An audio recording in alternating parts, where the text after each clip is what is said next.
મિત્રો, શિયાળામાં સ્વસ્થ રહેવા માટે આ ત્રણ વસ્તુ બહુ જરૂરી છે. પહેલી તલ, બીજું ગોળ અને ત્રીજું મધ. કારણ કે આ ત્રણેય વસ્તુનું મિશ્રણ ખાવાથી શિયાળામાં તમને કદી પણ લોહીની ઉણપ અથવા વાળ ખરવા, ગેસ, એસિડિટી અથવા પાચન સંબંધિત કોઈ પણ સમસ્યા થશે નહીં.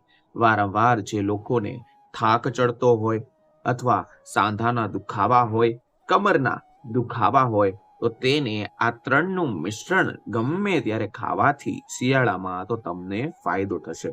ફાયદા વિગતની વાત કરું તો હાડકા અને સાંધામાં ખાસ કરીને તમે જો આ ત્રણ વસ્તુ ખાશો તો vitamin E, B plex, calcium, magnesium, phosphorus જેવા તત્વો હાડકા અને વાળને બહુ ઉપયોગી સાબિત થાય છે. અને તમારે ગોળ પણ ખાવું જોઈએ. ગોળ ખાવાથી પણ તમને ફાયદા થશે. ગોળ ખાવાથી તમને આયરન વધુ માત્રામાં, હિમોગ્લોબિન વધુ માત્રામાં અને લોહીની જે પ્રોબ્લેમ છે તેમાંથી પણ છુટકારો મળશે. અને મધ પણ ખાવાથી તમને ઘણા બધા ફાયદા થશે.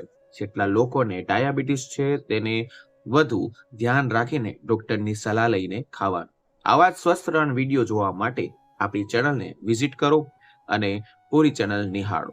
આભાર.